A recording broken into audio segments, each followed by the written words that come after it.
Hello students, most welcome to all of you in RBL online class. Now I shall teach you subject SST standard 5th, chapter number 2nd.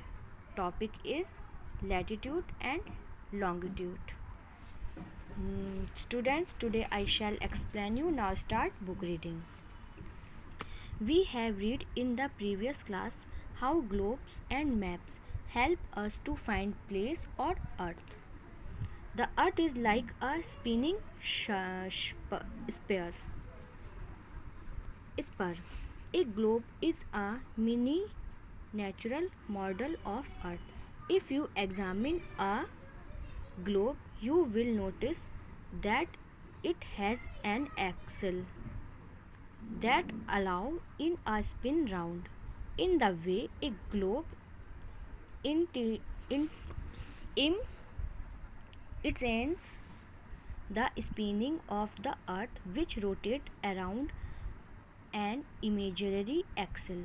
This imaginary axle is called the axis of the earth. In Hindi meaning, जैसा कि हमने पिछली कक्षा में पढ़ चुके हैं कि ग्लोब और मानचित्र हमें पृथ्वी पर स्थान खोजने में मदद करते हैं। पृथ्वी एक कतई क्षेत्र की तरह है। एक ग्लोब पृथ्वी का एक लघु मॉडल है। यदि आप किसी ग्लोब की जांच करते हैं तो आप देखेंगे कि इसमें एक ध्रुव है जो इसे चारों ओर घूमने की अनुमति देता है। इस तरह एक ग्लोब पृथ्वी की कताई का अनुकरण करता है जो कि एक काल्पनिक ध्रुव के चारों ओर घूमता है। इस काल्पनिक ध्रुव को पृथ्वी की ध्रुवी कहा जाता है। जैसा कि आप लोग अब इसमें फिगर में देखेंगे, पैरेलल्स ऑफ लैटिट्यूड, इसका मतलब होता है अक्षांश के समांतर, और ये होता है मेडिट्रेट्स ऑफ लॉन्गिट्यूड, मतलब देशांतर के मेरिडियन। ठीक है, इसमें क्या होता है, इसमें जो आपकी लाइंस होती हैं वो यहाँ से यहाँ तक भी होती हैं। ये देखिए, ये सब इस मोशन में होती हैं। और इधर जो होता है आपका लॉन्गिट्यूड, इसमें आपकी इस तरीके से लाइन होती है। ये देखिए, हर डिग्री की अलग अलग लाइन इसमें शो हो रही है। ठीक है, और ये जो बीच में लाइन होती है हमारा होता है इक्वेटर, मतलब भूमध्य रेखा होती है। और ये वाली जो लाइन है आप देखिए, ये यहाँ से जो ये डॉट डॉट आ रही है, ये हमारी जो होती है प्रधानमंत्री मध्य होती है। ठीक है, इसे प्राइम मेडिटेरियन भी कहते हैं। अच्छा, फिर अब हम स्टूडेंट्स इसकी बुक रीडिंग आप सेल्फ से करेंगे। मैं चैप्टर की हिंदी आपको अच्छे से समझाती हूँ। अक्ष के अंतिम बिंदु निश्चित होते हैं।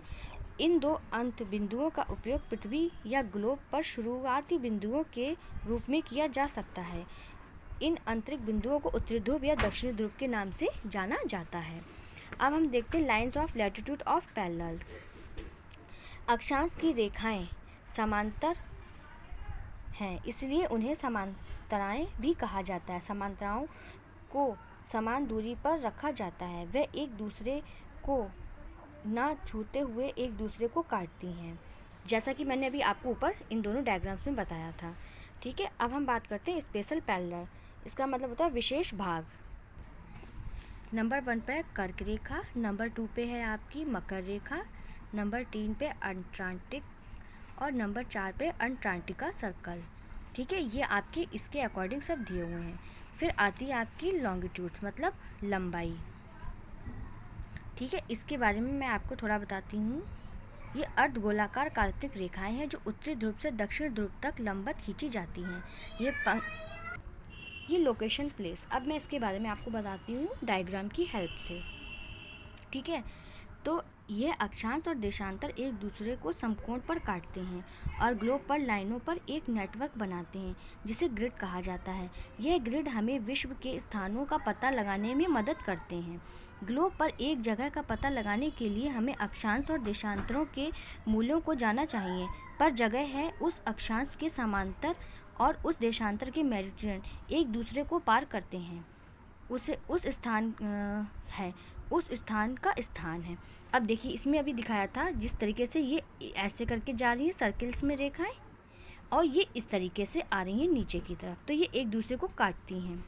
ठीक है, इसको बोला जाता है प्राइम मेडिटेरियन, मतलब प्रधानमंत्री मध्याह्न। अच्छा, अब इधर वाला जो फिगर है इसमें एक ग्लोब पर ग्रिड है। ये इस तरीके से ग्रिड बना हुआ है, इसमें सारे देखिए डिग्री शो हो रही हैं इधर को, और ये सारी डिग्रीज इधर को शो हो रही हैं। ठीक है, अब हम बात करते हैं टाइम जोन, समय क्षेत्र। समय क्षेत्र का मतलब होता है पृथ्वी अपनी धुरी पर हर घंटे 24 घंटे में एक बार घूमती है और 360 डिग्री देशांतर है। पृथ्वी के घूमन का समय 15 डिग्री देशांतर का प्रतिनिधित्व करता है।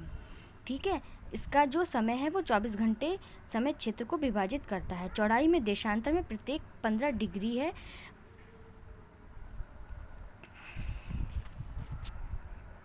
ये आपका हो गया। अब हम बात करते हैं इंटरनेशनल डेडलाइन।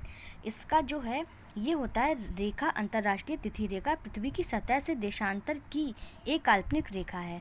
उत्तरी ध्रुव से दक्षिण ध्रुव तक चलती है। ठीक है, फिर इसमें 180 मेरिडियन के साथ समय को मापने के दौरान एक विशेष समस्या उत्पन्न होती है। मान लीजिए कि यह एक बुधवार सुबह 9 बजे ग्रीनविच में से 180 डिग्री ई पर समय उसी दिन रात 9 बजे होगा, जैसा कि ग्रीन GMT के आगे 12 समय क्षेत्र है।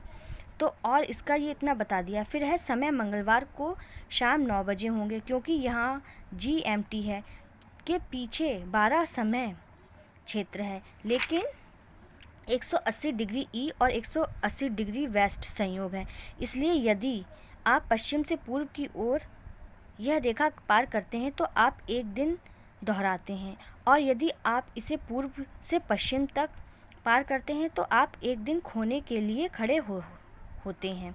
इस तरह के भ्रम से बचने के लिए सभी देशों ने एक सीमा रेखा तय की है, जिसे अंतर्राष्ट्रीय तिथि रेखा कहा जाता है, जो 180 डिग्री मध्यांतर रेखा का अनुसरण करती है। स्टूडेंट्स, ये आपकी चैप्टर की बुक रीडिंग कंप्लीट हुई और इसकी एक्सरसाइज मैं आपको जल्दी सेंड करूँगी। स्टूडेंट्स, लास्ट में एक चीज़ आपको और बताना चाहती हूँ, ये टाइम जोन है। इसके अकॉर्डिंग देखिए ये सारा इसमें टाइम शो किया गया है। आप अपनी बुक में इसको देखेंगे तो आपको पता लगेगा कि किस डिग्री पर कौन सा देश आ रहा है, और मतलब कितना आगे है और कौन कितना पीछे है, कि कहाँ पर दिन पहले निकलता है और कहाँ पर रात पहले होती है। इस तरीके का इस मैप में शो किया गया है। स्टूडेंट्स, बुक रीडिंग कंप्लीट हुई। एक्सरसाइज क्वेश्चन आंसर की मैं PDF आपको जल्दी सेंड करूँगी। Thank you and have a nice day.